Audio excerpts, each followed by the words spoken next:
Você já deve ter feito uma prova ou algum teste para um concurso, para um vestibular. E uma das questões era de falso ou verdadeiro. Normalmente nessas questões, as frases, as proposições ali são tão bem estruturadas que às vezes uma palavra, ou um número, ou apenas uma vírgula determinará se a resposta é falsa ou se ela é verdadeira.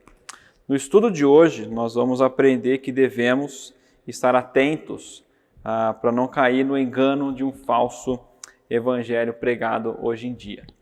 Eu sou o pastor Guilherme, sou pastor da Primeira Igreja Batista aqui em Rafar e queria convidar você a continuar nos acompanhando nos estudos de Gálatas. E agora Gálatas 1, de 6 a 9, no nosso estudo do livro geral de Gálatas.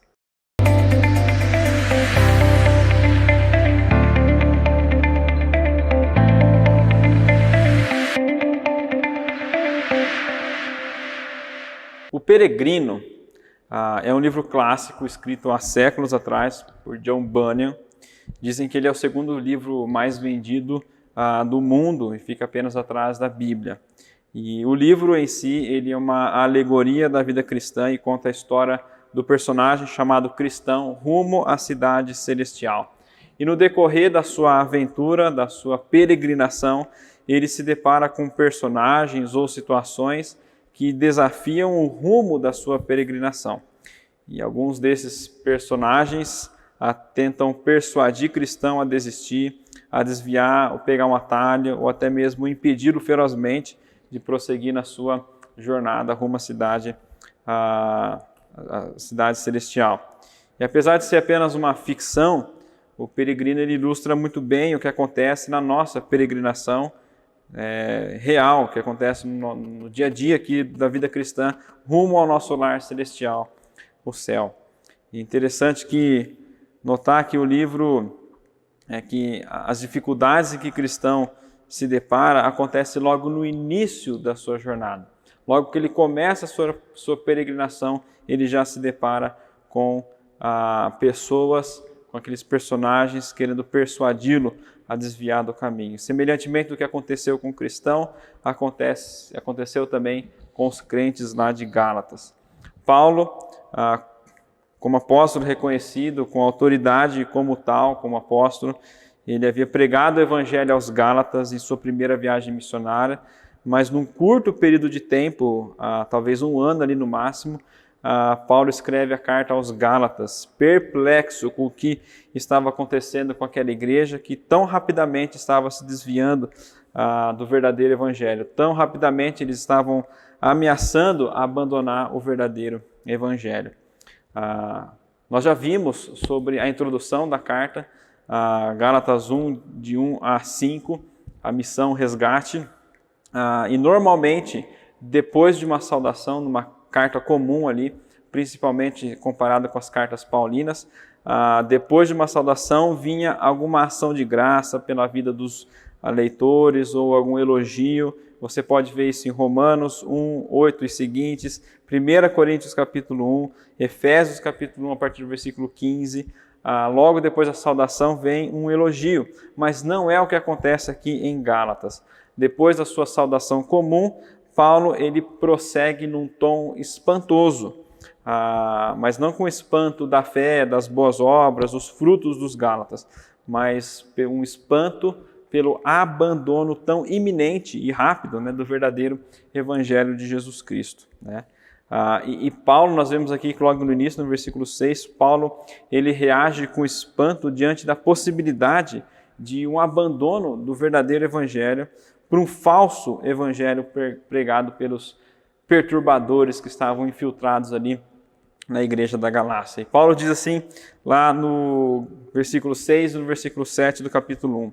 Admira-me que estejais passando tão depressa daquele que vos chamou na graça de Cristo para outro evangelho, o qual não é outro, senão que há alguns que vos perturbam e querem perverter o evangelho de Cristo. Parte do espanto do apóstolo Paulo pelo abandono não é apenas pelo abandono em si, mas é porque tudo isso aconteceu de uma forma muito rápida após a sua última visita, talvez em menos de um ano ali, eles já estavam abandonando ou ameaçando abandonar o verdadeiro evangelho, porque falsos mestres, que Paulo chama aqui de perturbadores, haviam se infiltrado na igreja pregando um falso evangelho. E os Gálatas, né, os cristãos ali da Galácia, estavam se afastando daquele que o chamou da graça, ou pela graça, e abraçando o evangelho diferente, um evangelho falso, que Paulo vai dizer aqui, é um outro evangelho que não é o evangelho verdadeiro de Cristo Jesus, né? E Paulo insiste com os Gálatas, e ao longo de toda a carta de Gálatas, mas aqui também, que um evangelho de legalismo que adiciona trabalho, boas obras, adiciona isso à fé, não é o mesmo tipo de evangelho que ele pregou e pelo qual os próprios Gálatas foram salvos. É um outro evangelho. O que tinha acontecido dentro da igreja ali é que havia pessoas que estavam perturbando os Gálatas. E essa expressão perturbar aqui significa incomodar, agitar. Eram literalmente ali fanfarrões, agitadores que estavam pervertendo, adulterando o evangelho de Cristo. E esses pervertedores aqui, fanfarrões, estavam mudando, adulterando o verdadeiro e puro evangelho. E Paulo, aqui na continuação do texto, ele considera como maldito alguém que está debaixo de maldição, todo aquele que prega um evangelho promovendo o abandono do verdadeiro evangelho, não importa quem seja essa pessoa. Paulo vai dizer aqui no versículo 8 e no versículo 9 o seguinte: mas ainda que nós, ou mesmo um anjo vindo do céu, vos pregue evangelho que vá além do que vos temos pregado, seja anátema, seja amaldiçoado. Assim como já dissemos, e agora repito, se alguém vos prega evangelho que vá além daquele que recebeste, seja anátema. Não apenas uma, mas duas vezes Paulo diz: quem prega um evangelho adulterado, um evangelho diferente, que seja amaldiçoado.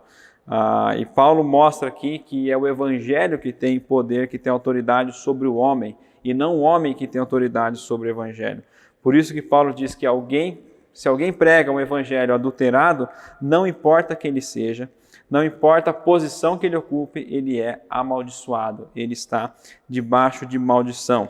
Ainda que essa pessoa tenha a autoridade, a posição de um apóstolo, como o próprio Paulo diz, ainda que eu, ou um anjo, né, prega um outro evangelho, que seja maldito. Aliás, tem até uma seita por aí, né,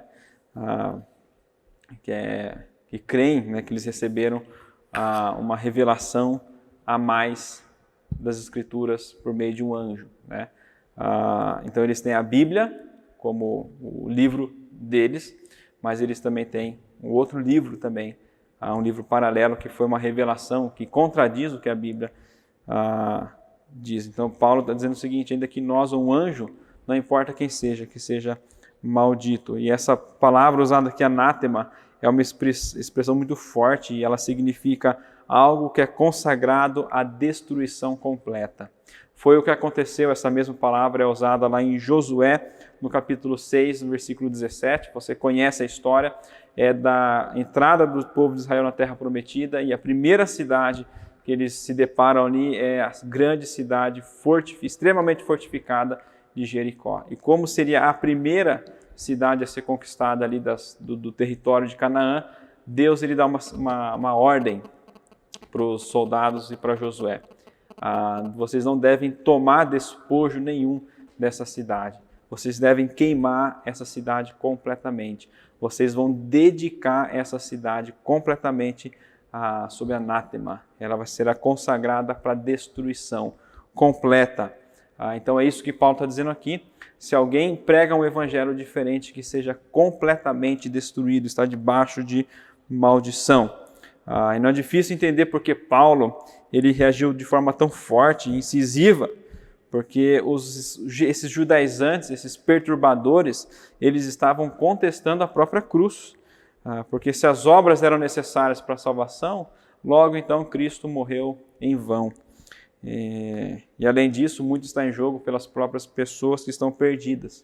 Quando uma mensagem do Evangelho ela é corrompida, o caminho da salvação ele fica confuso e as pessoas correm um risco de se perderem para sempre.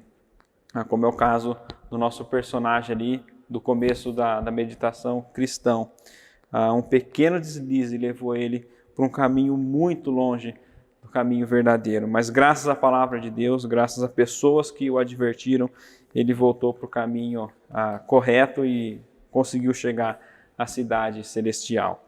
Eu quero deixar aqui apenas uma palavra de advertência.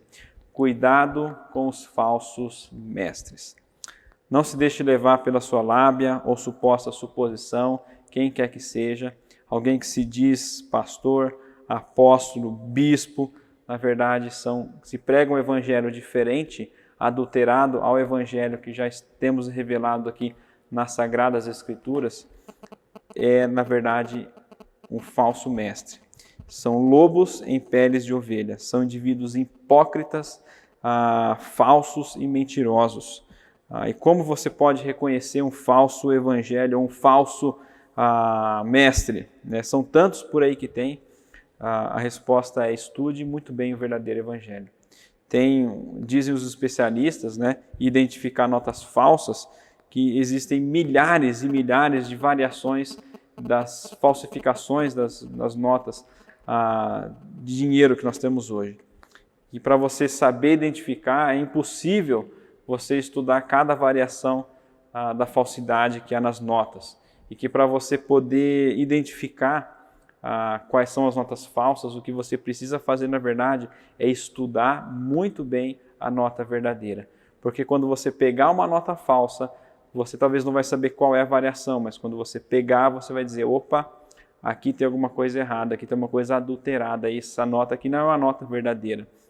E assim também vale com relação ao evangelho. Mergulhe nas Escrituras, estude muito bem o verdadeiro evangelho. E quando alguma variação ou um falso evangelho confrontar você, você vai saber logo de cara que isso não cheira bem. Que sejamos todos nós criteriosos, firmes quanto ao evangelho, como Paulo foi firme ali. Não aceitando de forma alguma que pervertedores pervertam o evangelho puro de Jesus Cristo. Isso traz confusão para a vida de crentes e pode trazer também confusão para a vida de pessoas perdidas, que estão acreditando no falso evangelho e estão arriscando a sua própria vida eterna, seguindo esses lobos em peles de ovelhas. Há diversas placas de igrejas ditas evangélicas, mas estão muito longe de serem verdadeiramente evangélicas. Há muitas placas de igrejas ditas evangélicas, mas estão muito longe de seguirem o verdadeiro evangelho de Jesus Cristo. Portanto, cuidado, estude muito bem o verdadeiro evangelho, para que você possa se apegar e se fortalecer e não cair em qualquer cilada, como os Gálatas caíram aqui também. Amém? Fiquem todos com Deus. Eu queria convidar você a continuar acompanhando os nossos estudos no livro de Gálatas e também no nosso canal no YouTube, onde nós temos muitos outros estudos também de Juízes, enfim, outros estudos que nós estamos disponibilizando para você poder nos acompanhar. Então se inscreva no nosso canal, curta e compartilhe os vídeos para que você possa nos ajudar aí propagando o verdadeiro evangelho de Jesus Cristo. Amém?